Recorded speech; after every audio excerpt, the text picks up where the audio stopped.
going on, everybody? Welcome back to Not Another Isekai. I'm Tyler, and of course, another week, more anime, right? That's how it goes every week. More anime today, talking about all the current season stuff that we're checking out. And normally we have a few Isekai.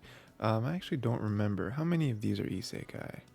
Um, we got one from last season. We have one that's a very sneaky Isekai.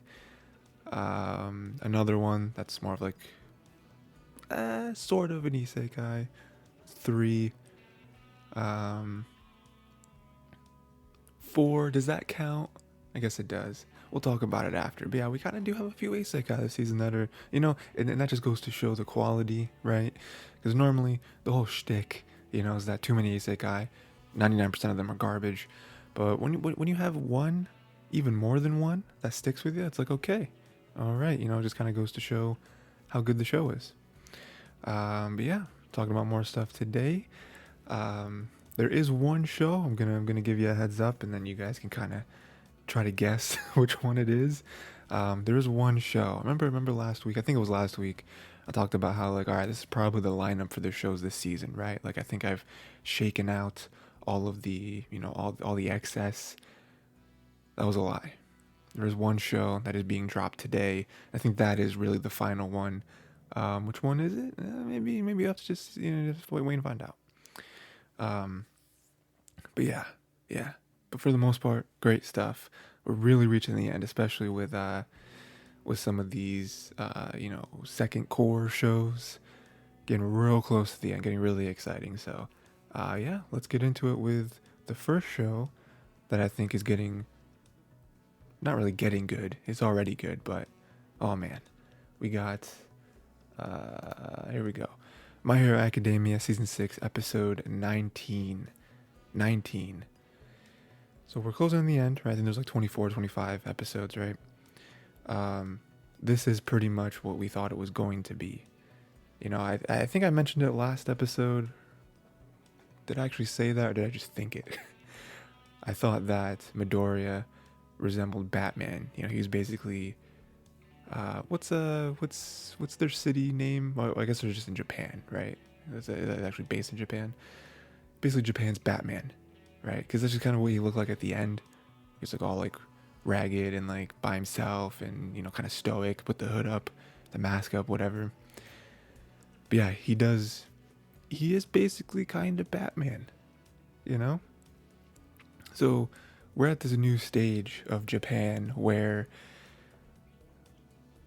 the people, they're not trusting the heroes anymore, and it's very different. It's very different than what we've seen so far in all the seasons, right? Because that's just all they've known. I kind of mentioned this earlier, last week, but like, it's strange to then be in a world where all you've known is heroes protecting everyone, keeping everyone safe, building that trust between them and the civilians, and then for them to just flip out of nowhere, not really out of nowhere, but we know why, but for them to be like, we don't, like, you lost and we lost a lot of stuff, a lot of people, and then now why would we trust you to survive? Like, we can't possibly do worse ourselves, which they absolutely can, but that's just their thought process, and I don't really blame them. They're wrong, because I mean, it's easier for us to see why they're wrong, because it's like, well, we're omnipotent in the show, at least, where we can see all the perspectives.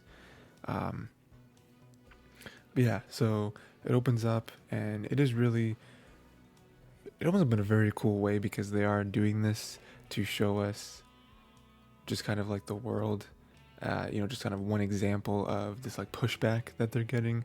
So those two kids who just couldn't get through to the civilians, they were just completely locking them out, saying all the stuff I just said, where it's like, you lost, why would we trust you? Do you honestly think that you can win? Because you didn't win. We're going to protect ourselves. We can't. And, I respect that in some sense, because I like the whole not not being spoon fed everything, where they're like, we're not gonna just sit here and let everyone else solve all our problems for us. We're gonna take action into our own hands. We're gonna actually do stuff for ourselves, which I like, because one thing I didn't like about, I think it was last episode or episode before, the hypocrisy where their whole life, your whole life, you have trusted these heroes to keep you safe, and then they do something wrong, they lose, and you immediately turn on them. And it's like, well, what do you want us to do? Well, I want you to win. Okay, well, which one is it? Do you trust us in order to keep you safe, or are you trying to do everything yourself? Like you can't have both. You can't sit here and ridicule us for our, our wins and losses column, and then at the same time be like, well, it's your job to keep us safe. It's like, it is. You're right. So let us keep you safe. No, we're gonna do it ourselves. Okay, whatever. We're all gonna leave. we're all gonna go to Mars. You all can sit here with the villains, and let's just see how you fare. Again, that's a very exaggerated example, but still, that's kind of how I feel. I was like, yeah, you're right, we lost. You think we're just gonna lose? You think we're just gonna sit here and do nothing? We saw the little like cuts to everyone, Endeavor, Eraserhead, like everyone was just like, they were mad. Like, we are not gonna let this go. But yeah, and then we get further, and we have the muscle guy. Here's the muscle guy who is crazy. Basically like Bane. That's what he reminds me of from Batman. And then Midoriya came out of nowhere. This is kind of the Batman-esque, similarities here, because he doesn't let anyone see him. He's always wearing the mask. He's got like the smoke screen stuff, and he doesn't really stick around. He's just like, hey, I got him. He brings him to the police place, whatever. He's like, all right, cool, take care of this.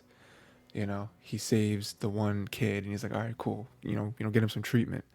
He doesn't stick around, which again, very, very Batman, sticking in the shadows, even though it's daytime. He has the smoke screen and stuff. But yeah, very, very cool, very, very different kind of character, because again, you kind of imagine, you compare him to All Might, and All Might was very like Superman, where he's like, hey, I'm the face of everything. I'm here. Look at me. I need you to see me so that it instills, relief. And so now he's kind of the opposite, where he's just very quickly and quietly trying to clean up the city. It's cool. It's very different. Midoriya also didn't need full power to beat the muscle guy, which I thought was cool. Because the muscle guy was like, let's go all out. And he was crazy, right? But Midoriya punched him with, like, what he said, like 45%. And he said in his mind, he was like, this is my full power. Because again, that even goes hand in hand with him using all of the quirks, right? He has like 7 quirks now or whatever from each previous wielder. And I'm pretty sure it is 7. Because only him because he's 9th, All Might was 8th, and only him and All Might were quirkless, right? So yeah, his 7 quirks basically, and he's talking, and it's like, hey, don't rely so much on your quirks. Use them as tools. And so now he's using all his quirks in tandem. He doesn't have to use any of them at full power because he has the other ones, right? And so that's kind of what I took from him being like, this is my full power. Like I'm, it's a saying we've all heard before, but it's like, work smarter, not harder. And I think that's what Midoriya is learning, where before all of this, back when he first got his quirk, he wanted to just go 100%. He wanted to just be like, he wanted to basically be One Punch Man, but it's like, you don't have to do that. Well, even though One Punch Man doesn't use 100% of his power, but still, like, that's what he wanted to do, and now he's learned, like, hey, quirks are tools. You have to learn how to use them. You don't just go all out and just max out 100% every time, because that's not going to do anything. Especially with a lot of his quirks too, because the one wielder even said, like, a lot of our quirks by themselves aren't like crazy good quirks. Like Smokescreen by itself, I mean, you can be a hero with that, but I don't know how effective you would be in like a solo battle, especially like if you just had Smokescreen and like faced the muscle guy, he'd probably lose. Like you would have to be like Rock Lee and go crazy with your hand-to-hand combat and your athletic physical ability to fully use that to its maximum potential. But with it just being one of 7, very useful. So yeah, and then we have the super sad part at the end, but somewhat hopeful. Kind of bittersweet, I guess, where we kind of look at all the letters again. We have him in the hospital with All Might and his mom, kind of, this actually when he was deciding it, the moment where he was like, hey, I'm not going back to UA. I'm not doing it. Because if I go there, All For One can easily find me, and then he's going to find all my friends, and everyone's going to get hurt, right? So I can't do that. But he will get stronger. So basically now we have this like Spec Ops team with him, Hawks, Best Jeanist, Endeavor, and All Might, who are kind of under the radar, again, kind of trying to quickly and quietly take down all of the Nomus, all of the jailbreakers, and All For One. All by themselves. So I don't know how that's going to go. They're all really good. I mean, All Might doesn't really have a quirk anymore. But he does have knowledge. He does have knowledge, and and then we do have Endeavor, number 1 hero. Still kind of banged up, but I mean they're all kind of banged up, I guess. But Endeavor, number 1 hero. Hawks and Best Jeanist. We already know their skills. And then Midoriya with this fire, right? But we'll see. I'm very excited to see what next episode will bring. Because now it's just like we're in the end game now. Like I said, I think there's like 24, 25 episodes, which means 5 or 6 episodes max is the rest. So you imagine this is going to be them getting closer, taking out more people, and then getting to All For One at the end. And we'll see. I don't know how the other heroes are really doing. I know that like generally other heroes are kind of round the clock surveillance. Because we saw the 2 kids in the beginning. So they're trying to go around trying to salvage what they can. But yeah, it's something, man. This is really the most, I think, impactful season we've had so far, because it's so different. Like, it is like, oh no, the villains are winning. It's not just a battle. Like they are winning. They are not only physically besting us, but they are like fundamentally destroying like our society. So it's gonna be tough. I don't know if they can really beat I don't know if they can beat All For One and Shigaraki, man. They're strong. They're really strong, and they gave it all they had, but they're getting stronger. They're working smarter, so we'll see. Next we got Blue Lock, episode 18. This was the match. This was the match, man, and I love it, Baru really coming into his own, really evolving for the first time, it seems like. And it was kind of in line with what I guessed last week, where, I remember saying, like, I bet you they're going to show some of Baru's backstory, and it's going to be that, everyone from a kid, everyone always relied on him. He was always the best player, so he just kind of fell into the role of being the king. And what do you know? That's what happened. Everyone was just okay with being in a supporting role. He was always the best, so he was just like, wow, they're really okay with this. All right, I guess I'll be the guy. I'm clearly better, And then on top of that, it was a really like kind of like masochist type mentality that he had, where he just basically enjoyed crushing others' dreams. Where he was like, oh yeah, I didn't really fall in love with it with being the king. I didn't really like kicking a ball around. I just really like sucking the soul out of people who spent their whole life playing soccer. And I'm just like, Jesus. Wow. If that isn't an egotist, I don't know what is. But yeah, the match, they were up 3-4, right? It was 3-4, or they were down 3-4. And and then the moment happened. Isagi was chipping away at Baru the whole time, and then finally Baru was in quite a pickle.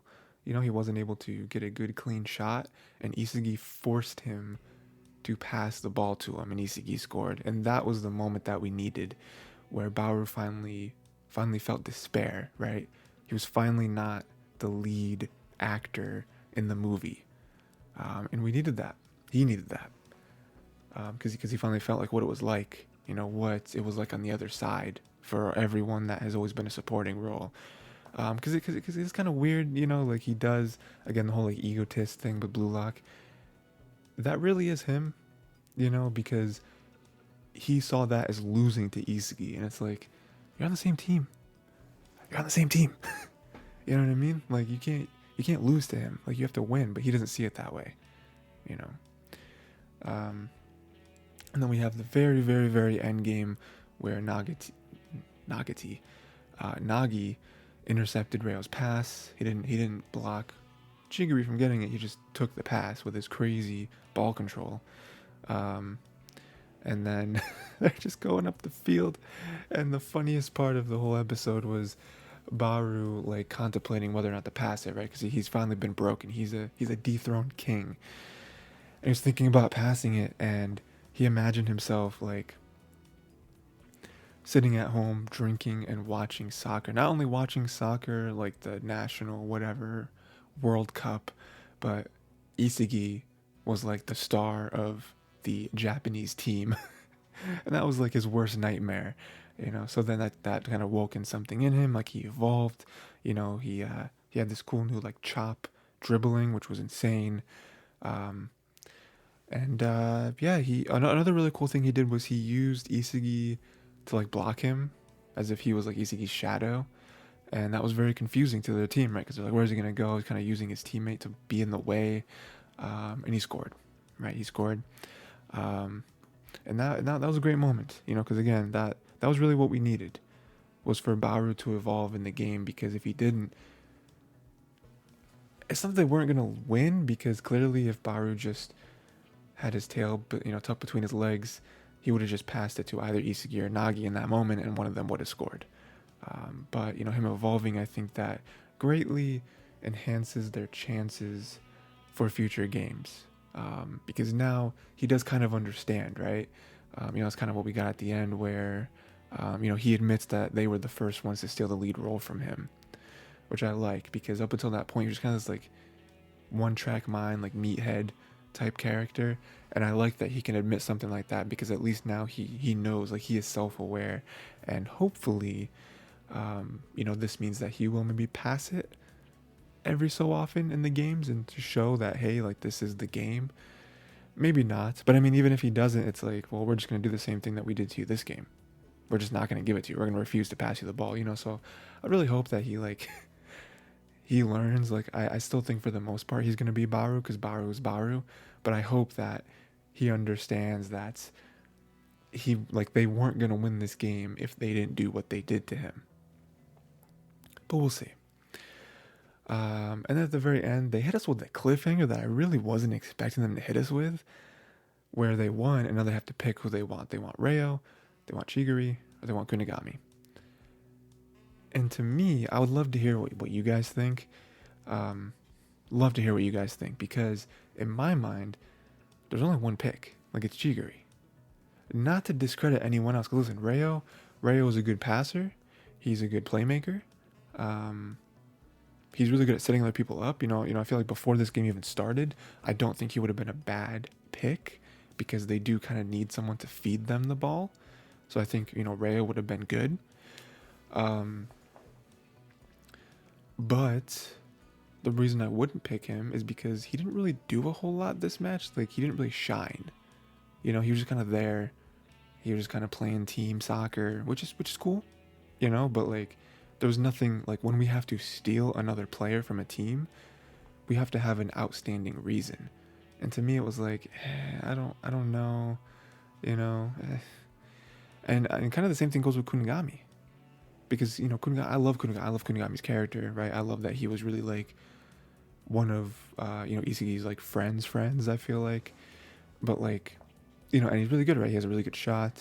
He's a physicality is there, which is always great to have. But again, he didn't really show a whole lot this game. Like, you know, even him, he had his flashbacks, and he was like, I just couldn't beat them. Like, I was just a piece on the board, you know? Like, when they really showed their talents, every single one of them bested me. Might be being a little hard on himself, but if we look at it objectively, he's kind of right. So who was there to pick? Chigiri. Not only does Chigiri have the speed, and the selflessness that you know, good teammates can have, even though they're all trying to be the best striker in the world. We do need someone like that, especially for team play. He also evolved. You know, he evolved into a spot where he can now run just as fast with the ball than without the ball, which is insane. So that's like a really big skill to have. So I think it's obviously Chigiri. I would love to hear what you guys think, especially if you don't think it's Chigiri. Like, why do you think they're gonna pick Reo or Kunigami over Chigiri? I just don't see it. I just don't see how that's possible, and like how they would explain why they're picking either one of them. Having having that little like sneaky speed is gonna be a game changer. And we're right at the end of the season, right? We only have a few more episodes left. About 4 or 5 episodes left. That's not true. We have more. We have like 5 or 6. I don't know why I said that. Who is their last match? It's gonna be Bakura's team. I guarantee you, no one has played Bakura's team yet. No one wants to. Who does want to? This team, Isugi. Everyone, Isugi, Nagi. I mean, I guess Baru doesn't really have like the grudge, but Isugi and Nagi do, and they want Bakura back. Very strange if they actually pick Bakura, because Bakura clearly is not the best player on that team. But you gotta pick Bakura, right? Man, wouldn't that be crazy if they have like a crazy good match and they don't pick Bakura? It's like, sorry, man. But yeah, that's definitely gonna be the end, right? Well, I actually don't know about the end, because like I said, there's 24, 25 episodes. There's a good like 6 episodes left, maybe 7 episodes left. You can't tell me they're gonna stretch that. They can't, right? I don't know. But yeah, very excited for next episode. So next we have the Eminence in Shadow, episode 19, second to last episode. It does kind of feel like it too. So we have Princess Iris, who invited Beatrix to the little shindig, whatever it is. I don't know. So we're having Iris back. Beatrix is still in the web of characters. Sid just can't get away from her. Beatrix says that Sid has caught her eye, which kind of shocks everyone, because they're like, Sid, like he's okay, he's okay. Why is he the one? But everyone's like, well, I mean, Beatrix is like the war princess or whatever, the war goddess. So, I mean, we can't really push back a whole lot against her. She clearly knows what she's talking about. So that was, and then even like Sid to himself is like, well, she is clearly, she's clearly worth the name of the war goddess, because she can see from just a glance how powerful I truly am. Then we have the fight, Iris and Mundane Man. That's like the finale, right? I think. Iris keeps sensing Mundane's moves, kind of like other characters have. But she keeps sensing them, like him like cutting off her head, him like chopping at her ankle, cutting her hand off, whatever. And he's not actually doing anything.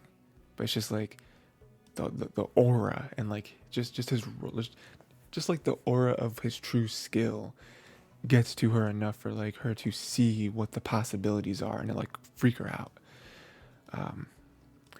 And then with just one move, Mundane Man is able to knock her to the ground, have a sword at her neck, and he says that we're just getting started. Which is funny. They don't actually do anything further than that, but I wonder what he meant by that. I wonder if he was actually going to like mess with her for a long time and just like toy with her the whole thing. Because he clearly could have just been, I win.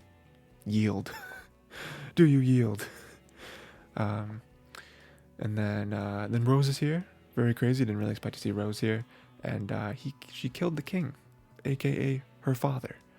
Which I think was a big moment, because even in that moment, the king confessed his love for her, right? I don't remember if the king was like a bad dad or not. Either way, like her hearing him say that was big. Like she started crying, and then it looked like she was trying to stab Perv, but she instead stabbed the king. And like in that moment, it's like, oh no! But then you look at it and you're like, maybe that's what she was trying to do, because when she stabbed him, she wasn't like, oh no, like you would if you accidentally stabbed your father when you weren't meaning to. It was more so just like, and even when she stabbed him, the dad was like, I love you. And it's like, I think that's what they both wanted. Not really. I mean, at the end of the day, like, would have been nice to not have to be stabbed or stab, right? But like, even where it's like, this is not gonna work out, So like, she stabbed him, took him out of his misery, and then now it's like this whole thing now, So that's, ooh, man. If she wasn't a wanted criminal before then, she certainly is now. Especially for her, like them, like painting her as like she's insane, right? Um, and then this is Sid's moment. He finally revealed his true identity as the Lord Shadow, or at least tried to. And now Sid and Beatrix are crossing swords. I don't remember, because like Lord Shadow's very powerful, right? You don't really want to mess with him. He's not really seen as like a hero. But does Beatrix have any, like, have we learned why Beatrix would like immediately start fighting this man as soon as he's like Lord Shadow, like as soon as he sees him? But do we know why? Because I know that she's looking for Alpha. She's clearly looking for Alpha, right? Do we know that Alpha and is that like a known thing? That like Alpha and Lord Shadow have like a relationship? Like, oh, if I get to him, I can get to her. I don't know, but we'll see. I mean, again, if we're talking predictions, right? We have one final episode.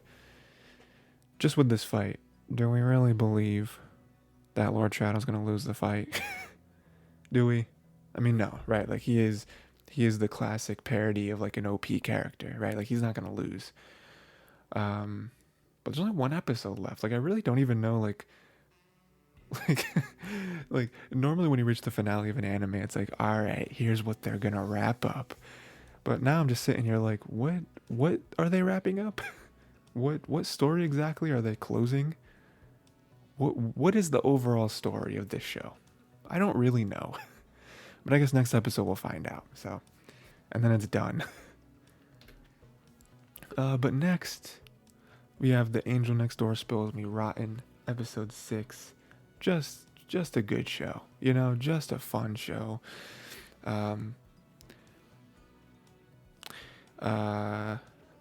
We open up with Katawaki. He's getting chocolates from every girl. He's the classic popular guy. Every girl wants to give him chocolates, wants to feel that, and I like it because they didn't really paint him as like super like cool, like super like, yes, I deserve this. He's more so just like, thanks man. Thanks, dudes. So that was cool. And then we have, oh yeah, that is, basically the reason for me saying that is because, that kind of sets up what the episode is about, right? Like Valentine's Day, giving chocolates, the whole, that's the whole thing with like Japan, right? I don't actually know if it's a Japan thing or if it's just an anime thing. Never been to Japan. Well, I wouldn't know. But I know in at least anime, it is a thing where it's like Valentine's Day. Usually the girls are the ones who give out chocolates. And then White Day, which is a month later, I believe, right in March, the guys then return the favor and give chocolates to the girls. Or I guess it could be other stuff too, like you can give other presents, but I'm pretty sure chocolates is like the thing. But yeah. Then we have Chitose gave Amane Russian roulette chocolate, which is so funny. It'd be like, yeah, some of them are super sweet, some of them are super sour, some of them are level 1000 on the Scoville chart. And then Amane is eating them and he's like, I can't eat all these in one day. I could probably space these out over the next month. If I eat them all in one day, I will die. And then we're back at home and Mahiru gave Amane hot chocolate, which is like, ooh, it's like a thing for Valentine's Day because it's chocolate. And then she also left in a hurry, and he sees that she also left him orangettes, which I've never heard of before, but it's just like very thin slices of orange, with like half of it dipped in chocolate. So it's like you cut an orange slice, like a circle orange slice. So not like you peeled it and then you have like the wedges, and then you dip it in the chocolate. I never knew how that works though, because like it still has a skin on it. Like, do you eat the skin or like the rind? Is that what it's called? The rind of an orange? I suppose it's probably okay to eat the rind of an orange. I mean, if you wash it. I just never really thought of doing that because I just don't think it would taste good. But I guess if it's like if they're super thinly sliced, you probably can't even really taste it. So that was cool, you know. So she, right there, we do see her actually giving him chocolates, right? Which is like, hey, Valentine's Day, I want to do something. And then further on, we see Mahiru, who is upset that he never told her birthday, right? So like they already knew each other by the time his first birthday, not his first birthday, by the time his birthday came and went, she's upset. It's like, okay, we're definitely gonna celebrate it next year. So that was a thing, right? Again, like very upset, you know, it's a very, I mean, even like friends, I guess maybe too, where it's like, you never told me your birthday, And then he ends up returning the favor for White Day. He got her a bracelet, which is very cute. Again, this kind of goes to my thing where it's like, I guess it's not really only chocolates. You don't really just give back chocolates, I guess. But yeah, love that. Because he was just like, yeah, she's not my girlfriend, but like we have a close relationship. Like, is this okay? The bracelet. And it's like you can tell that she's like, yeah, love it.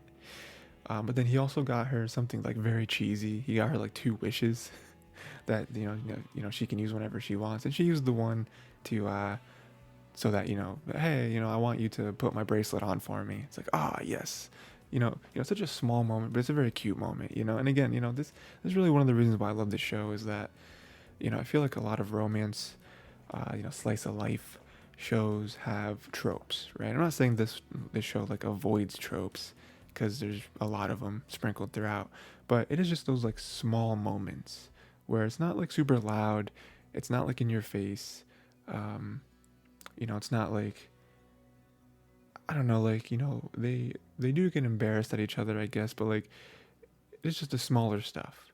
That's like, oh, this is just a moment that can exist, and there doesn't need to be anything said, but you can clearly tell that they like each other a lot.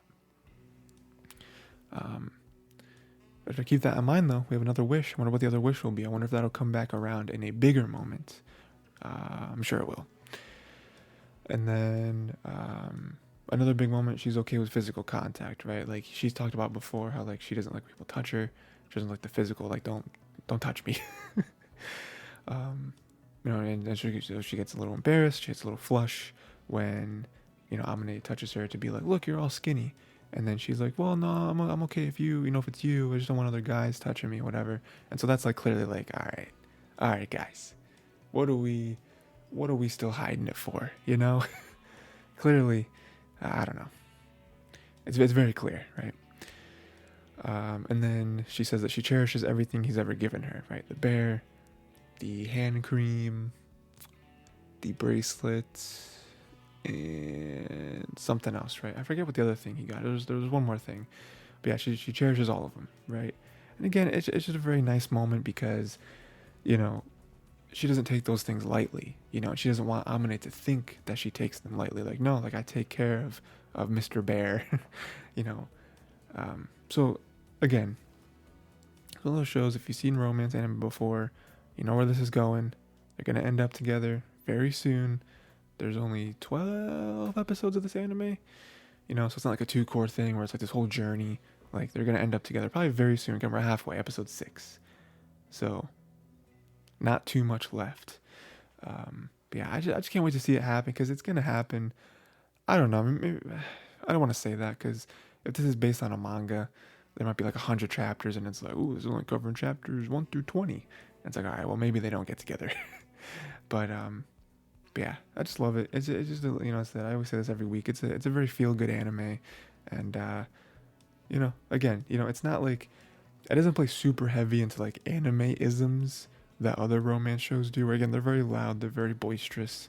With this one, it is like them just kind of hanging out together and just like doing sweet things together.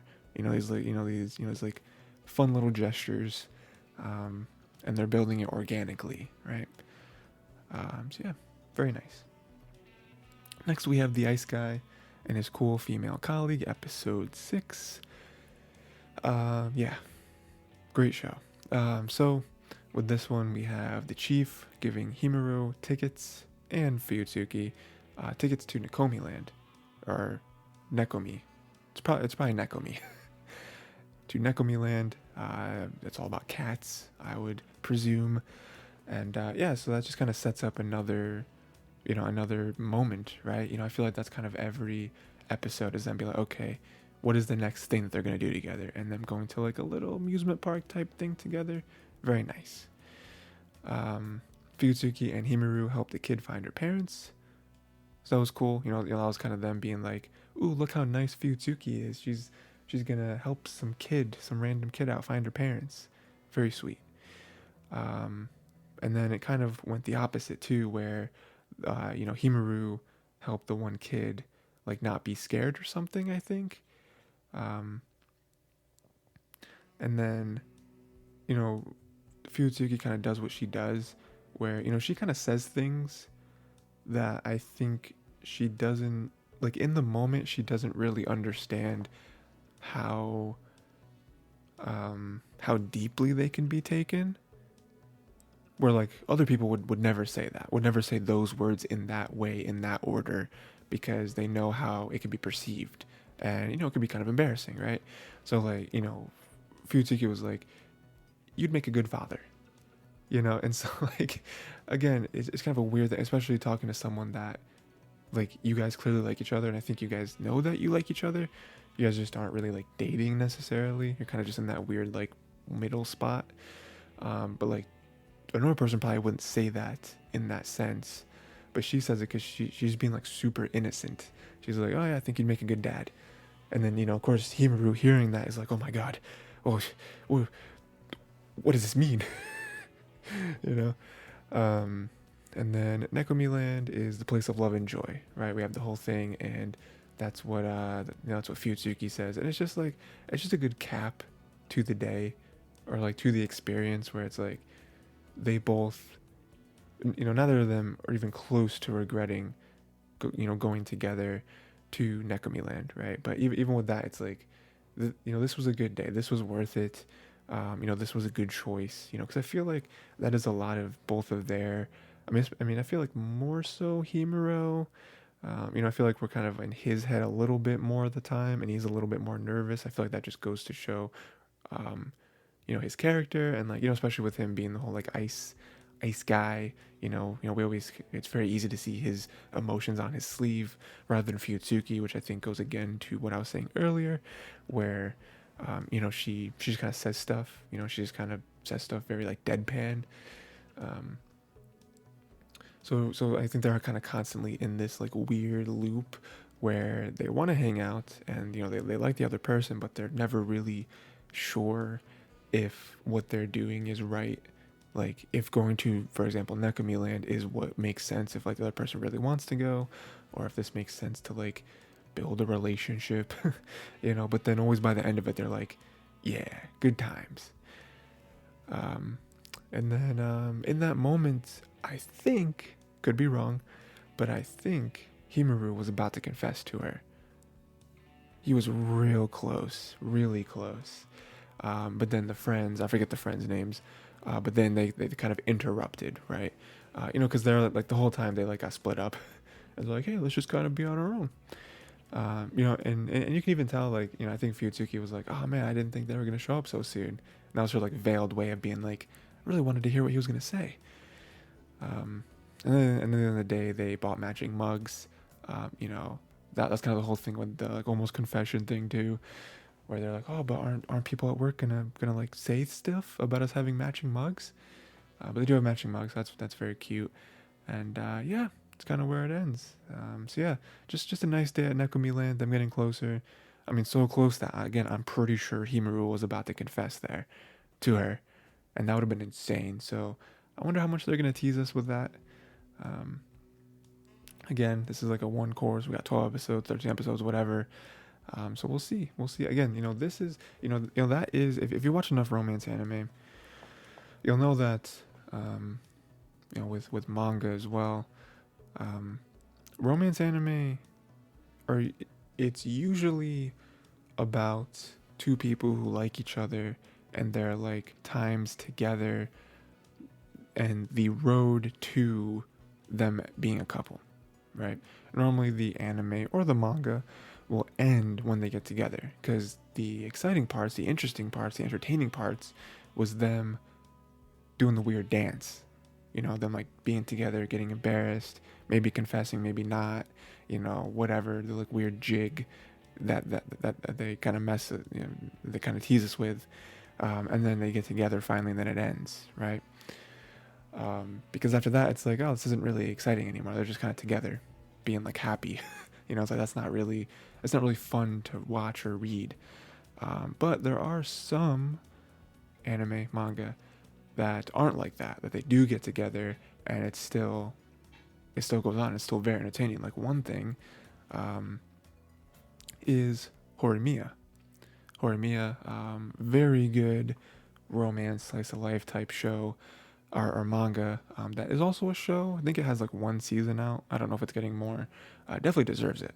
But that's one that like pretty much right in the beginning. I guess this might be a spoiler, but whatever. Like I said, I don't really think it's a spoiler because like right in the beginning, the two main characters kind of get together. And then like the next 90% of the entire run of manga is them together, and like it's still so cool because they're a very cute couple. Their personalities together are very fun to watch, and also the supporting cast is also very good. So it's like that. That is an example of like the opposite, where like most of the manga is actually them together. Like they don't end it with like, okay, now we're together, manga over, story over. No, there's no more story to tell. Another one is a show which is also based on a manga, but I didn't read this manga. I just watched the show. Is My Love Story. My Love Story, I think with like 3 exclamation points or something, where it's like pretty much right in the beginning, the two main characters, like within the first few episodes, the two main characters like get together and they like hang out and they're like together. I don't know if they like officially get together, but they're like together. They're like clearly together. They clearly like each other. And then the rest of the show is them together, just doing fun things together.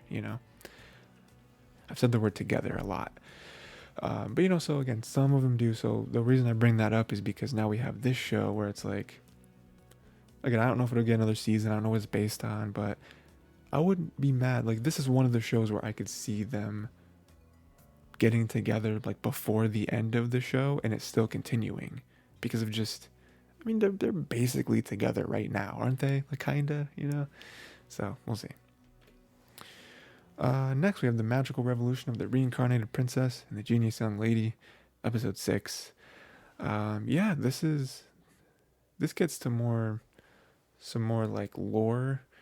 So we have Tilty, new character. She's a curse specialist. She goes crazy for them curses. She's cool. I'm excited to see more of her character. Her being like a reoccurring character, because she is very deadpan, very just like But like when you get a curse in front of her, oh my gosh. And then we have Anis wants to absorb the dragon's magic. That's why they went to Tilty, because Tilty might have the way to do that, to achieve that. She wants to absorb the dragon's magic, which is kind of crazy, but she's all about magicite, magicology. She's trying to really develop this stuff. So her absorbing the magic, the knowledge, all that stuff could be a huge boost, a huge push forward to her research. Then we have a little bit further on, we're kind of getting the other side of the story, the other like plot of the show. We have Algard, who was behind Yuffie's condemning. So apparently Algard was the one that was going around kind of spreading rumors, not really rumors, but just like ill words about Yuffie to just everyone. And it's like, man, that sucks. Come on, Algard, what are you doing?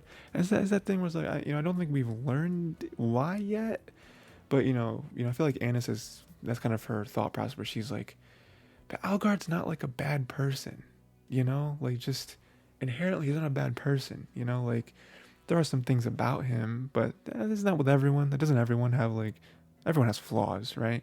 But inherently he's not really a bad guy. So like, why? Like he must have a reason, so you can tell that like Anis doesn't want to just throw him under the bus and be like, all right, he's dead to me, chop his head off. She's more like, we'll see, we'll figure it out. And then Anis just straight up fondled Lainey. and she's somehow able to see that due to that little bit of physical research that she had, she's using magic. It's the power of fascination, and so Lainey has some magicite within her, sort of like Annis does, and she's like, "Yeah, you have the power of fascination."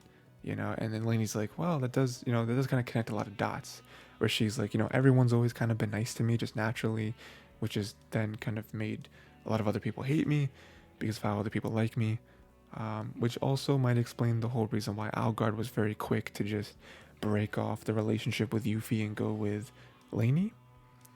But Lainey's not doing it purposefully. That's what Annis has kind of deduced, where she's like, I don't think she's doing it intentionally. I think it's just something she can't control. It is just like an aura that's around her that she can't turn off.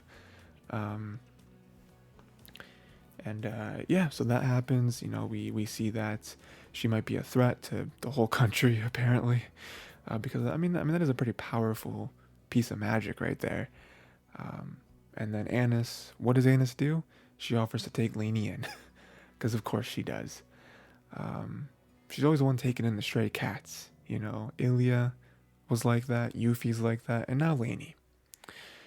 And we kind of hit, not really a cliffhanger, but more just like something to think about, where it's like, the king, the dad is like, do you really think that'd be a good idea? She's like, yeah. He's like, who else are you living with right now? And she's like, oh no.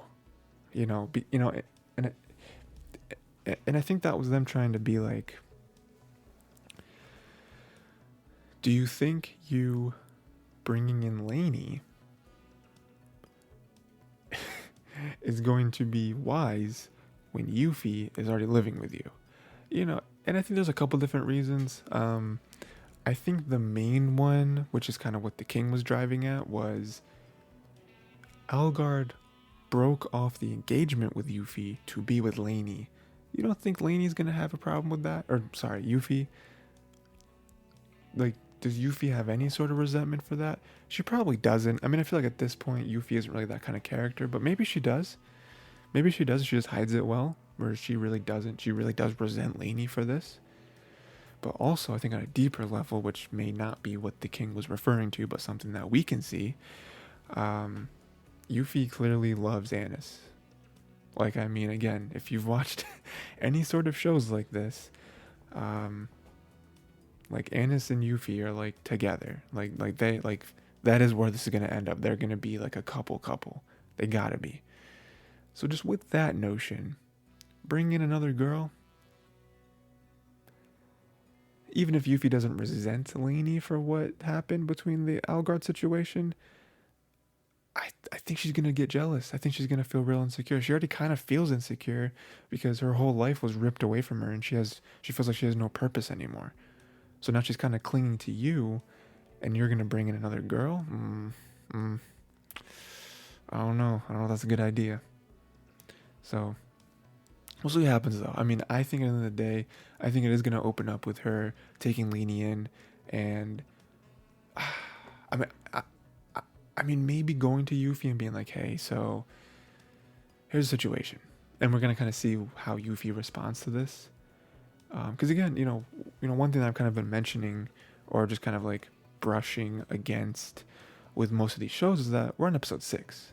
We're about halfway through the show. So now we're at this turning point in the season, halfway point in the season, where it's like, okay, what kind of developments are being set up for the rest of the season, So something like this, I don't know, could we get a thing where Yuffie really doesn't like the idea? Could that be where this is going? I don't know. But yeah, I'm excited to see it because again, I love these characters. I love to see what goes on. And then the whole like magicology thing. It's like the dragon, the knowledge, magicite. Like, I'm very interested to see where it ends up by the end of the season. Like what all this research actually leads to. So yeah. Next we have my anime of the season. Probably. Buddy Daddies. Buddy Daddies episode 6. This was a cool episode because it kind of introduced something that I think was needed, which was Miri being a kid, and like all kids at one point they act up. Again, we realize at the end Mary wasn't really acting up, but it is nice to see. It's nice to see that she is not, at least for the perspective of most of the episode, she acted like a kid. Like she got in this little tussle with the other kid. I mean, kids fight, man. That's what they do. They argue. Kids are very. Kids can be simultaneously very selfless and very selfish. So things like that happen, right? It happens. It's all good. So yeah, Miriam got in a fight, right? She didn't want to talk about it. She called Kazuki mean, ran off, and that just broke Kazuki. It was just so funny. It was just so funny to see Kazuki get all broken up over Miri like not liking him. And then Ray just like just pushing it further and being like, you're just doing this to get back on our good side. It was just good, man. It's really funny because you go back to where this started of like him not wanting her and him being like, well, we're spies, we can't form a connection, like we got to get her out, even back in the system will be better than what, and then for us to be like, I love her, I must protect her. I attack but I also protect. And then Katsuki decides to deliver her lunch, which is just another way for him to try to get close to her and just get all up in these shenanigans. And then we have the perpetrator, Taiga. Taiga scared the monkey away, so it is kind of building him up. I feel like most of the episode is trying to build him up to be like, oh, well, we see why Miri did it.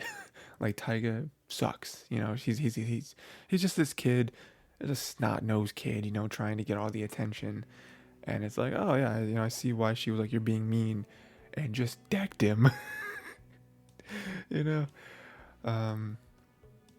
then out of nowhere, we just see like a criminal, like, turns away from like the cop cars and just goes into the zoo, and you're like, what is happening? Again, very Spy Family. This is a very Spy Family scenario where it's like, oh, just a day at the zoo, and there's a wanted criminal on the loose also at the zoo, and then but stuff finally turns around, and Taiga's impressed with Papa Ray's cart skills, right? And I just love that moment because one, it's nice for kids to like come around and like be friends, right? But also because it's like such a kid thing to be impressed by. Like, whoa, your dad has gold medals in all the Mario Kart courses? That's crazy. And like to like bond over something that like your dad is good at. Like I don't know, it's just like a kid thing. Or it's like like, okay, that has nothing to do with Miri, but that's just not how kid logic works. Same thing with like an older brother. Like, oh, dude, my older brother he completed the Pokedex. That's like all the legendaries, all the starters. Isn't that crazy? It's like, whoa, he has a completed Pokedex? How did he do it? And it's like, I mean, I didn't get the completed Pokedex, but you're still like, you still want to be friends with me because of my brother, So yeah, it's kind of like I don't know, a very like wholesome kid thing. And then Taiga shares his lunch, so again, just kind of furthering the bond, and not only with him but also Miri. I like that Miri's kind of the catalyst for all this stuff. She's just like a good kid, and she just like attracts friends, because she just wants to be nice to everyone, right? And then the criminal shows up. Kazuki and Ray fought off the criminal wearing like the animal costumes, and excuse me, they fought off the criminal, and that was cool. Because just destroying this man. They're wearing like a bunny suit. It's very funny. And yeah. I mean, it was just nice to see because at the end of the day, him not bringing the lunch kind of forced that I've even like closed the gap in Miri and Taiga's relationship. So that was cool.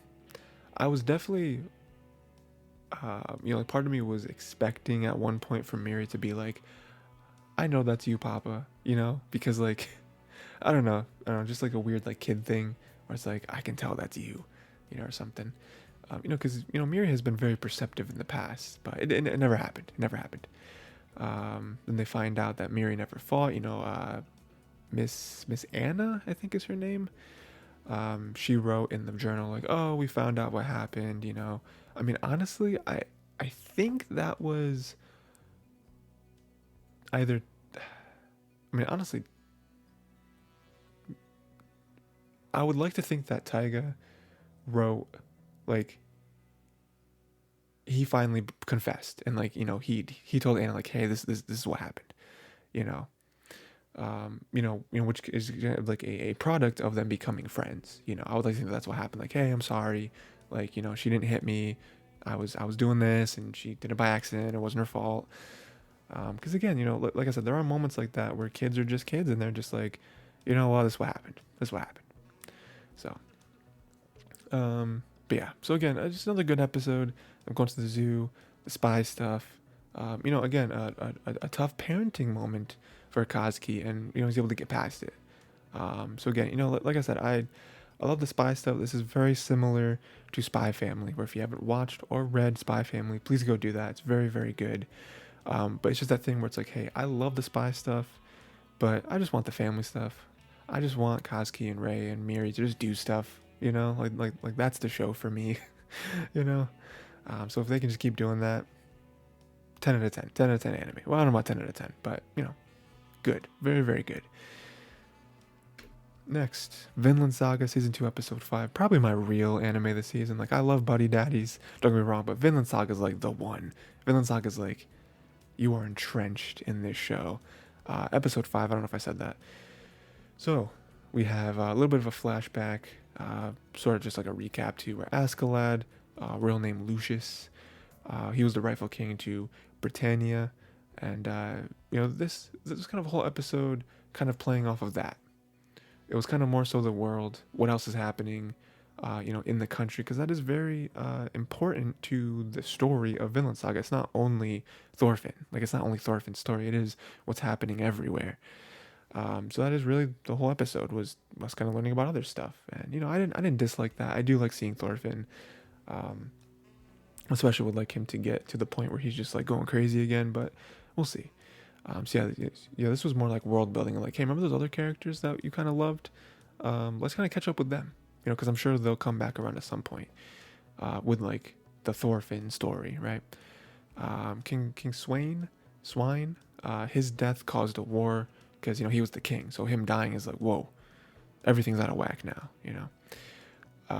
Remember, Askeladd is the one who killed him, right? He's like, I'm the rightful king. Chop. I don't remember what happened to Askeladd though. Did he die? Was he taken into custody and executed? Maybe, I don't know. Was it ever said? Like, do we know? Am I just an idiot and I missed it? I don't remember. I mean, it's kind of similar with Thorfinn too, where like I would really like to see. Like, I'm really hoping that at some point we see the connection there. Okay, again, connecting season 1 to season 2. What happened with Thorfinn? Was he taken into custody and then just sold off as a slave? I don't know. Maybe it's as simple as that. Canute stopped Thorkel from continuing the fight. I forgot about Thorkel, man. He's the crazy guy. He's like, I just want to fight. He stopped him from continuing to fight because that was his whole thing where he was like, we're good. Like, we have a truce. You have to keep fighting. And Thorkel was like, no, the fight does not end until we have the leader's head on a pike, So that's kind of over the odds. And then Thorkel was like, this is the last time. Like, you will not stop me again. Like, next time there's a fight, I'm going all the way. It doesn't matter what you say.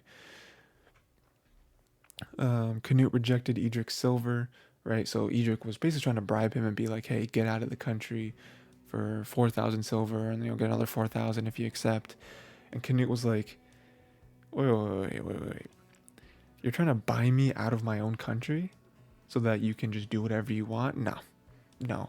He spit in the face of this man's offer. Are you kidding me? And I love that. I mean, well, we're going to talk about how crazy Canute actually goes in just a second, but like, it's so funny to see the progression because if you remember, you might not, Canute was the rightful prince and then king, but we found him and he was useless. Like he was super soft spoken. Like, he didn't even talk ever. He didn't fight. Like, he didn't get in any confrontations. He didn't do anything like that. And then they were finally, kind of his time with Thorfinn and Askeladd and all of them kind of made him tougher. and then he was kind of forced to be this king. He's because he was the rightful prince, but he wasn't like a prince. Like he wasn't really prince material. So it's funny to see him now where he's like making his own decisions and like he's pushing back. Because a weaker king would have been like 8,000 silver, you say? Well, wow, I can't refuse an offer like that. Canute then showed Edric his power with those signifiers, basically showing him like, hey, you don't understand what my reach is. Like if I wanted to, I could burn this place to the ground and you wouldn't be able to stop me. You think 8,000 silver is going to get me out of here? I have plans. Like you are thinking such small brain, you know? And then Canute said that he wants Ethelred's head. You want this? Give me his head. So eventually Ethelred does die from quote unquote illness, and Edmund takes the throne, right? Edmund, his son. The reason why I say quote unquote, because it's like he died from illness. Nah, he was probably poisoned. And then 7 months later, what do you know? Edmund dies from illness. So that's just, and then Canute is now the king of England. So again, like I said, I love his progression. I love how far he goes, where he is a true king. He's gonna get what he wants, and there's no one that can stop him. You are not gonna be able to take what is mine. And that's true kingship. Murdering the people that you need to murder in order to take the top. And then we have like a thing with Thorkel where he's like, "Don't talk to me about Canute." So we'll see. Again, this is a lot of, I don't want to say it's filler because it's not true, but it is more like just kind of catching us up and being like, hey, remember all these other characters? Here's what they're up to. Because again, the world is very important to Vinland Saga. All the politics and all that stuff. So I'm sure we'll see next episode. We'll get back to Thorfinn. Again, at some point, this is a 2-core show, I'm pretty sure. So there's a lot of story that's going to be told here. But we'll see. We'll see what actually happens with Thorfinn. Next, we have the MISFIT Demon King Academy Season 2, Episode 5. Yeah, this was pretty cool. This was them kind of facing off. Sort of meeting Avos, sort of. And then, them kind of building towards it and being like, okay, here's what we have to do. So again, kind of sort of a setup episode, I would say. I think next episode is where we're going to get, where we're going to get a lot more. Maybe more planning and then more like, here's some action. So we found out that half of Misa turned into the false demon king, Avos. So basically got half Misa, half Avos. And so their plan is, Anos is like, we can do it. All we need to do is destroy the Avos half and save the Misa half, that we can get Misa back and get rid of this false king, because I'm the demon king. So we have Elio is still loyal to Anos. So that's really cool because we didn't know that. We were kind of expecting everyone to be under Avos. But no, he's like, I'm so loyal. There are still people out there. There are still demons that were under your leadership that trust you and still believe that Avos is a false demon king.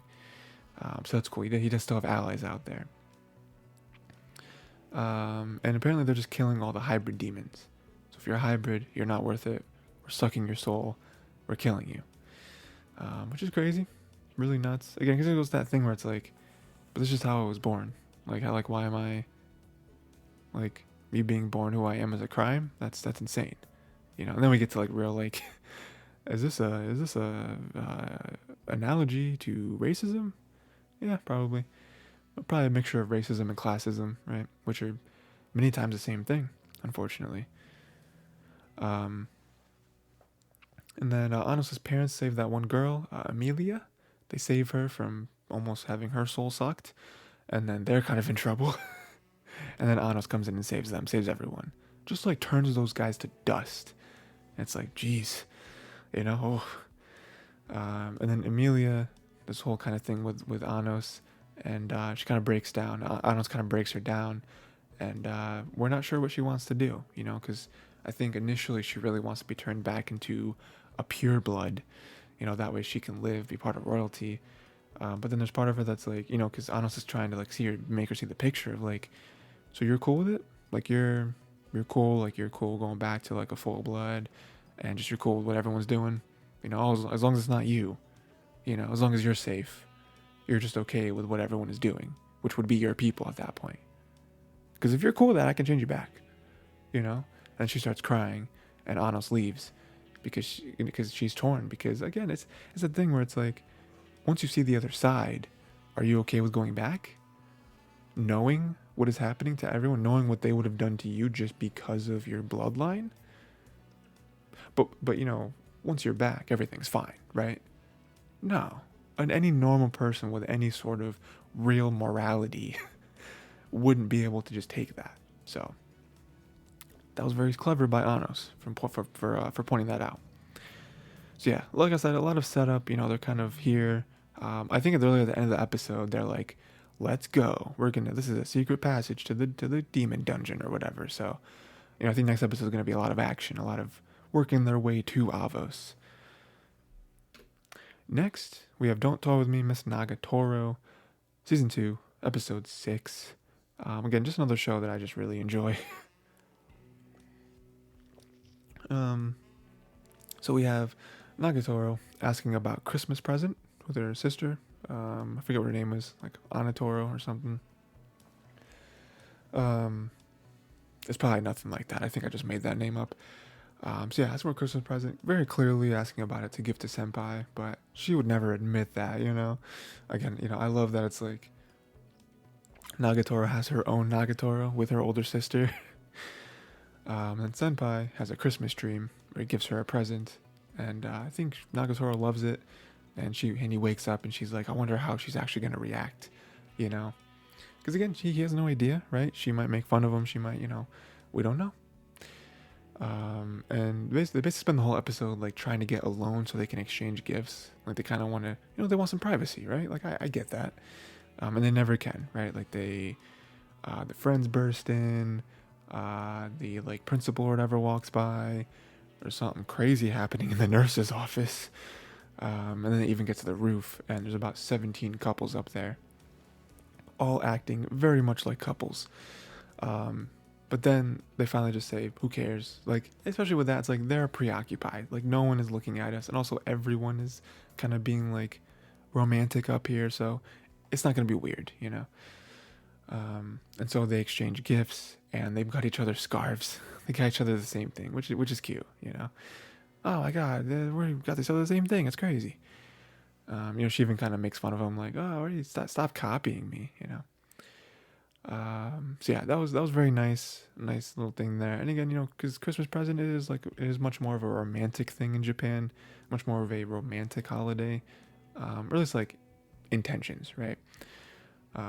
Which is kind of funny because then you look at like Valentine's Day. It's like Valentine's Day isn't really romantic. It's more just like giving a present, and then White Day you return the present, or return not the actual present, but like the sentiment, right? But Christmas is like, hey, you like someone? You should give them a present. So yeah, and then they continue that. A little later on, they go to the shrine, right? So Nagatoro got a good fortune, Senpai got a bad fortune, which is really funny. It's what other outcome would there have been, right? Of course, that's how it goes. And then Senpai, I don't remember if it was intentional or not, but he did invite Nagatoro to the matchmaking shrine, like the romance shrine. And so she obviously, you know, has a field day with that. And then another moment, very, very, very similar to when they were playing video games and he wanted to know her name, her first name, where he was like, I don't really want to know your name just because of a bet, you know, like I want to earn it on my own. I want to ask you on my own rather than just being like, well, you lost, so now you got to tell me. Very similar to what happens here, where he's like, you know, I don't really want to depend on the gods for the relationship, you know. He even comes out and says like, you know, asking her out or whatever, and she again has a field day with that. But again, just like with the name thing, I think she really appreciates it, and it hits her in the feels, man, where she's like, wow, you know, like every episode with this show, you know, again, it's like other kind of romance shows. Again, you know, this has a lot more comedy in it, but there's obvious romance elements in it where it's like, just like other romance shows, when they kind of play this little cat and mouse game with each other, it's like, you know where this is going to end up. But this show really, every episode just gets closer and closer and closer to where it's like, they like each other. Like, isn't that kind of a confession right there? Like, it's almost a confession. It's like halfway to a confession, you know? But we'll see. We'll see. You know, I like, you know, even though like the weird comedy stuff that happens in it, like, at the end of the day, I think the relationship is very wholesome. You know, at the end of the day, I think they really do care about each other, even though she messes with him a lot, and you know he kind of acts awkwardly to a lot of stuff, and you know he isn't really able to go all the way with a lot of stuff. At the end of the day, they do really care about each other, and whenever one of them just acts truly like a good friend to the other one, you know, closing in on a good partner to the other one, the other one can't deny that, and you can tell they're just like, I don't know what to do. Because everything kind of hitting me at once. You know, like even with when Nagatoro saw Senpai stand up for her drawing at the zoo, like she didn't know what to do. She was just like, yes, he's defending me. You know, so it's just fun stuff like that. Next, we have Kubo Won't Let Me Be Invisible, episode 5, part of my little trifecta of my favorite shows this season. Love it, right? So we have Shirashi, just kind of took the food with his hand because he was like, I'm not gonna play your game. I feel like this is how it always happens. Shirashi's like, I'm not I will outsmart you, and then Kubo was just like, all right, and she kind of takes his hand and makes sure that he's able that she's able to just bite it off of the little toothpick thing, which is what he was trying to avoid doing on his end. So again, just kind of embarrassing him a little bit, it's what she does. And then we go a little later where Kubo's talking with her friends, and Kubo doesn't like when others badmouth Shiraishi, because they had this whole thing where she's like, oh no, I don't know if I like anybody, whatever. And they kind of push her, and she's like, oh, I think Shiraishi, and they kind of not really make fun of her for it, but they're just kind of confused. They're like, oh, but he's not like overly like smart or athletic or popular or anything like that, whatever. And again, she's not saying it in a bad way. She's just kind of like, I just don't understand, and then Kubo like puts I think she like puts her hand on their friend's hands and is like, stop. Very seriously, like, stop talking.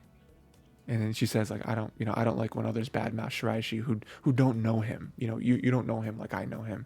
And then her friend apologized because again, she wasn't doing it maliciously. She's like, oh no, I didn't mean it like that. And she's like, I know. I just just stop. And then you can tell how like protective she is. Because even her friends kind of mess with her and is like, you're very protective. And they're like, well, how would you feel if Shiraishi started talking to another girl, just talking, not like if he had like a girlfriend or whatever. And then she just kind of goes quiet and she's like, another girl. And she like 1,000-yard stare of just like, oh, is that something that could happen? Oh man. So it's very funny, because again, that just further goes to show like what her relationship is with Shiraishi, where like she clearly is in love with this man. Yeah, and like she is kind of protective, because she is really the only one that can see him, so that definitely enhances it, right? And then later we have Kubo wanting to listen to Shiraishi's music tastes, because again, another funny moment where he's like, oh no, I don't have any good music on here, and then he's like, oh well, it's probably stuff you never heard of, you don't really know. And she's like, no, it's because I've never heard of it that I want you to show me, which is such a good thing to say, because yeah, like that's why I asked. I want to know your music tastes, like I need to know, so that's cool. And then we find out later, kind of piggybacking off of that, she's watching the adaptation of the manga that he likes. She already read the manga because he was into it and she wanted to know more about stuff that he likes. And he's like, oh yeah, there's actually, I think it was a movie. Pretty sure it was like a movie adaptation. She's like, oh yeah, they just came up with a movie of it. It's crazy, blah, blah, blah. And now we cut to her in her home very intently, like, watching the anime. And then the sister comes out. I love this sister. The sister so much. She's like, "Oh, what are you watching?" She's like, "Oh yeah, my friends were talking about it." And she doesn't say anything, but she just has that smug face. She's like, really, your friends, huh?" The sister low-key is the best character of the show. Um, and then Shiraishi somehow still doesn't know that Kubo gave him the chocolate or the cookie. It's just, come on, Shiraishi, how blind can you be? It's clearly her. And it's funny because the way he opens it up, Kubo is jealous, where she's like, "Oh, so who do you want to give this to? Some other classmate, some girl you like?" She's very venomous. But then as it goes on, she realizes Shiraishi's an idiot. He wants to return the gift of the cookie. He says he only got one cookie on Valentine's Day, so it was my cookie. It was in this desk, like it's mine. This man's is an idiot. And then she's like, "Oh, don't worry, I love sweet things." And Shiraishi's like, why does it matter what Kubo likes? Like, he's just gonna give it to someone. Like, it's a very weird comment for her to make, that she likes sweet things, like whatever. And then she's just like, "Listen, if you don't know who it is, that's your fault." It's very funny. I wonder if he'll ever find out. Because I don't think Kubo will ever tell him, because that's Kubo's character. Like, she likes teasing him. She likes leaving him in the dark about certain things. But she's like, come on, Shiraishi, come on. But yeah, good episode. It's just so nice because, this one I think was more so on Kubo's side of things. And it was more so just showing how much that she really does like him. And, not only with her talking to her friends, but then also like the multiple instances where she's trying to get to know more about him, trying to be proactive with stuff like that. And then just like the tease at the end with the whole like returning the sweet, right? But yeah, great episode. Again, one of those shows where it's just like no real plot, just like stuff happens and it's great. The slice of lifeness of it is fantastic. So next, Trigun Stampede episode 6. I'll be honest, people really enjoyed this episode. Some people, I guess, I don't know, I saw it online. This episode was okay. I don't know if it was like the best episode of the season, but I get why people said it. Because the whole thing was basically a background on Nico, kind of his whole backstory and stuff, which kind of explains some things. Isn't Nico also still like double agenting them? Isn't that still going on? Cause like, oh, excuse me. I don't know. It's just a weird thing. I mean, I enjoyed the episode, right? It was cool because, so we have some weird like prologue thing at the beginning where Nico gets shot like 100 times and he still lives. So that's kind of a question that we have, like, is Nico immortal? And then more in present time we have Livio try to execute Vash using some sick SMGs. Like, the SMGs were crazy, and they just flip them, and then the other side of the gun is also guns. So guns are on both sides, so you can kind of like, that's pretty sick. But then we have the backstory, right? Who these characters are. So apparently Nico was experimented on, and he tried to escape, wasn't able to at that point. And so that's kind of how he got to where he was. Again, I guess he was another victim of like Millions Knives. Another character who was experimented on and turned into a monster. Not as bad as the other one that we saw. What was it, last episode or the episode before? But still, right? And so that's kind of explains the very beginning where he got shot a million times. He's just maybe not immortal, but very hard to kill. And then they used Livio to coerce Nico into doing what he was doing. So again, he was never able to escape. He's still being used. Apparently, maybe still being used to this day. Maybe by Millions Knives. I don't know. I don't remember. But yeah, because him and Livio were very tight when they were close. Or sorry, when they were young. They were very close when they were young.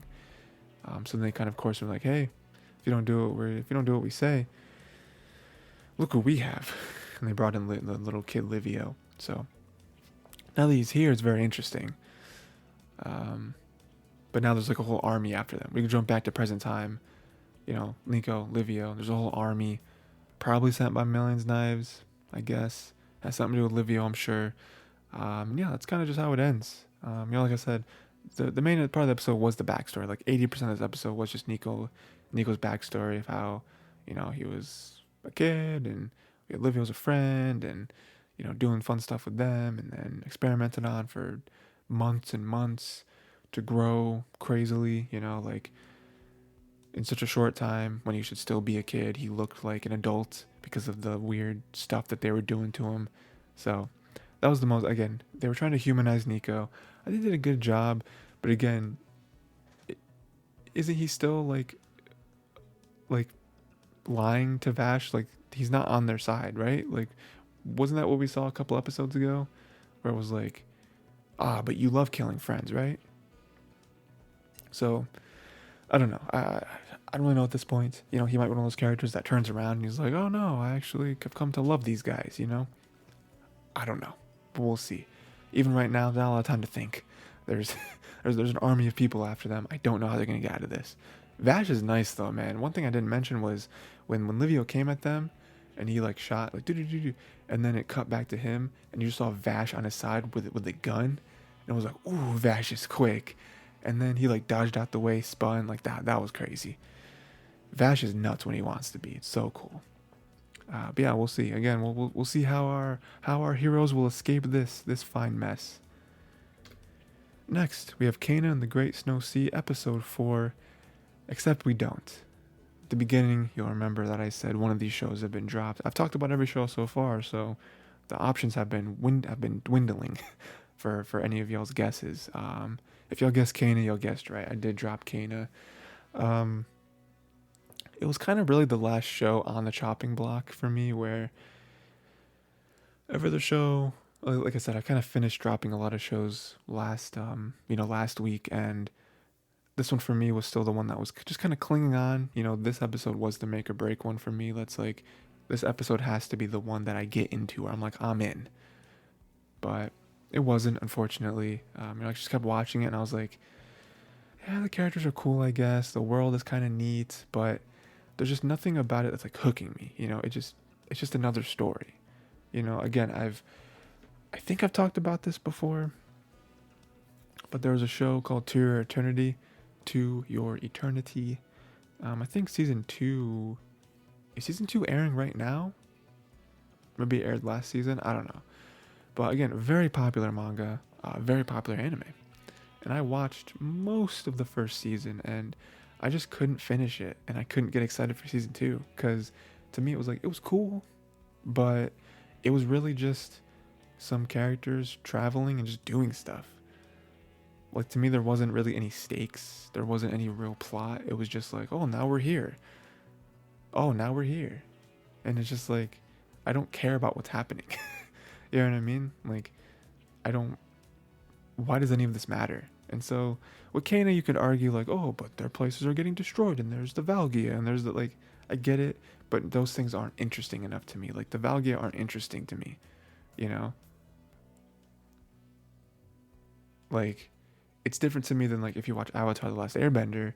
Like, the Fire Nation is interesting, you know, even though they're like the villains, they're not just some like mindless, like, we do have like Zuko and Iroh and, you know, the whole like regime of like taking over the world, and like it even gets deeper in that as the show goes on.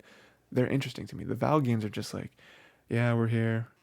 You don't really see us really, and then we just kind of show up and then we try to kill people. It's like, all right, cool. Who cares? you know? We didn't really spend enough time up top to care about anything that's going up top on the canopy.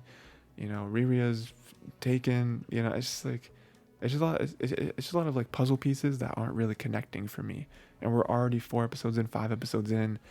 And at this point, if I don't care, like, you can't say, oh man, just wait till the 7th episode. The 7th episode is where it grips you. It's like, so I have to watch over half of the season to get into it? No, I'm not doing that. So that's where I'm at. Next, we have Inspector Season 2, Episode 5. Good episode. I enjoyed this one. Like I said, last episode, a little bit of a letdown for me. But this one was cool because even though we did kind of have another instance where Kodako just kind of explains stuff, I feel like the Rika, the cousin part of it, was more than interesting enough to hold the episode. And then kind of have the payoff of Kodako just being like, oh yeah, this is this and that, and here we go. So if Rika says that Kodako scares her more than anything, that's very funny. Rika gets hit by a truck, but was mostly fine. Because again, she kind of has the same powers as Kuro, right? It's not the same thing. Like she's like immortal. She can see the future and whatever. So Rika won the horse bet, so that was very fun. And then many people committed suicide in Rika's apartment. So that's kind of the whole like anchor to the episode of why she rented this place, all that stuff. Why the manager is even like sort of wary of Rika, of like, but yeah. And then Kodako does give logical reason for the suicide, just like Rika said she would. Again, I'm not 100% sure why they're after Rika. They say that she's dangerous. Like I said, I'm just not really sure. Because they said like, oh, it'd be very bad for society if she were to just run loose. I don't really remember. I don't remember why she's such a big deal. I mean, again, she has the same powers as Kuro, so that could be dangerous, but like, Rika doesn't seem to be using those for ill. I mean, looking back, that's obviously why she won the horse bet, right? Because she's able to like pick the right one, just be like, oh, I just picked this the future. But yeah, I'm not really sure why they want her, but it's very cool because I'm hoping that's like a thread that they follow, for the rest of the show, for the rest of the season, to be like, hey, or it's just like the next little mini arc. That could be cool. And yeah, they're just kind of explaining the suicides and be like, well, they all kind of make sense. Some of them are disconnected, some of them are connected, but it's not because of the apartment that did it. It was because of the relationship between the people who committed suicide. So yeah. So, I feel like they have to be setting up Rika for like a little mini arc of the season because this whole episode is Rika. You know what I mean? Like it has to be them chasing her down.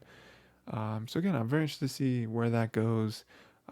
Why they care about Rika so much, and how they get her, because Rika knows they're after her, so she knows not to stay in one place for too long. So yeah, cool stuff there. Again, not like a crazy episode, but I think it's setting up something that is really cool. Yes, this next little mini arc that they're doing. So yeah, can't wait. Then lastly, we have Tokyo Revengers, Season 2, Episode 5. Yeah, good stuff here. Very emotional. And man, you hate to see it. You hate to see it with Takemichi and Hinata, but we'll get to that. So we see that young Takemichi saved young Hinata, and that's when she fell in love. Like that moment, which was very cute, because it's like, that's such like a little kid thing.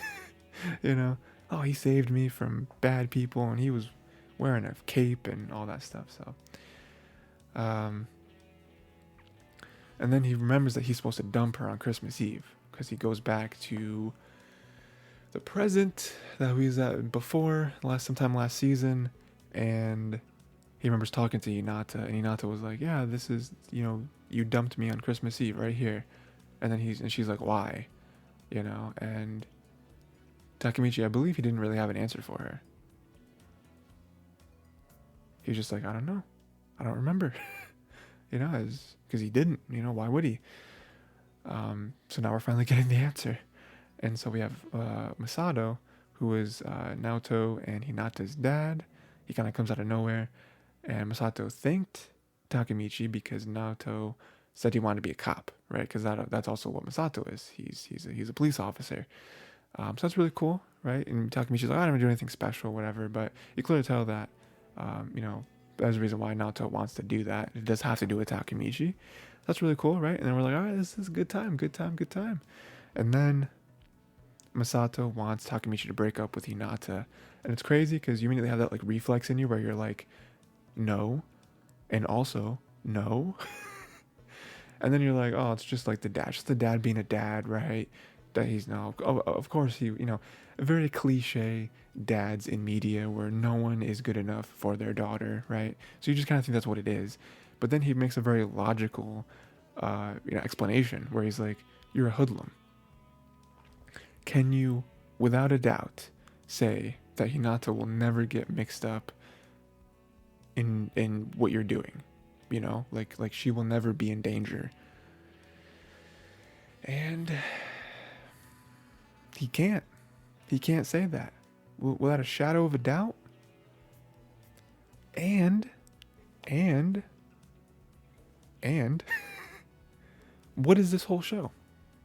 What is the reason that the show exists, right? The reason the show exists is because Hinata gets murdered by gang members. Why? We're not exactly sure, but there is a connection between her and Takemichi. So anyone else in this situation, again, if you couldn't tell the future, you would probably be like, no, I'm going to protect her. She's not going to get in that. I'm going to make sure she's not in the mud with me. You know what I mean? I'll make sure. Or I'll quit. Something like that, right? But he can see the future, and he knows that, well, technically he's right. Technically Hinata does end up dying, and it is because of her ties to me. That might be giving himself too much credit, but that's how you would think, right? That's how anyone would think in that situation, even if it isn't solely because she knows you. You're going to blame yourself, right? So on Christmas Eve, just like the Oracle foretold, he breaks up with her. He gives terrible reasons. He just kind of mumbles some terrible reasons of like, oh, I like someone else, or oh, I don't really like you anymore. I don't enjoy your being, spending time with you, whatever, right? And she just decks him a couple times, decks him twice, falls on the ground. She falls on top of him, hits him a bunch more times, cries, and says that she hates him, walks away. That's kind of where it ends. And we do get a little bit more where he goes back to Chifuyu, is that his name? I don't know. And like Kiski and all them guys, and they're like planning on what to do next, right? Christmas Eve, Christmas, whatever. Christmas showdown, right? Tomorrow, right? Whatever. I don't care about that. I care about Takemichi and Hinata because that sucks, man. Like the whole time I was watching this, like out loud to myself, I was like, that sucks. I said it like 10 times to myself because I'm just like, and then even at the end when he was on the ground, he was crying too because he even said like, I love her so much, and it's just like, like does this work out? I don't think it does. You breaking up with her, I don't know that just fixes everything. But what are you gonna do? That's what you think is right at the time. I mean, if I were to make a prediction, I would say that him breaking up with her doesn't just fix everything, right? Him breaking up with her isn't necessarily the move. I think at some point he is gonna get back together with her. I don't know who it'll be. I mean, I don't know. I mean, we do have a future where they break up and whatever, but then I don't know because like we already had a future where they break up and she still dies, so it's like you breaking up with her isn't necessarily the key, so I don't know. I'm a sucker for romance too, especially when it comes to anime, so I'm just like them breaking up is like the worst part. Like they should just end the show. I don't watch the show anymore. They're not together. But yeah, so we'll see. Again, like this whole Christmas showdown thing. I mean, if it is Christmas Eve, that means the showdown's happening tomorrow. So I imagine next episode we're gonna get into it. We have to, right? Unless it's just planning next episode, maybe. I mean, that's possible, but we'll see. So, and that is it. Not another isekai. That is it. Good stuff. Yeah. I don't think any of the episodes are particularly weak. I mean, some of them weaker, but yeah, had a good time overall. Let me know what you guys think of all these shows, what shows you're watching, all that stuff.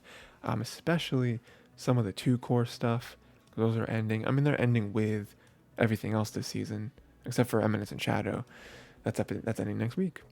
But yeah, let me know what you think. What are some of your favorite episodes this week? What are you super excited for? We are halfway through the season, so I did take a peek, little bit of a peek at next season, and let me tell you, oof, next season is just banger on top of banger. Like, there's some crazy shows next season. We're getting Attack on Titan, we're getting Demon Slayer, we're getting the Konosuba spinoff, other stuff that I can't remember. We're getting is Dr. Stone. I think Dr. Stone's next season, maybe. The Witch from Mercury, the Gundam show that we talked about last season. The second core. They're calling it a second season, but it's coming so quick that I imagine they just kind of made them at the same time and they're releasing them as like 2 seasons, but it's really just a second core. It's kind of similar to Spy Family, where it's like, was it really Spy Family season 2, or was it just Spy Family like the second half, you know? But yeah, so we're getting a ton of good stuff. So yeah, excited for that. And yeah, I guess that's it. Until next time, watch more anime.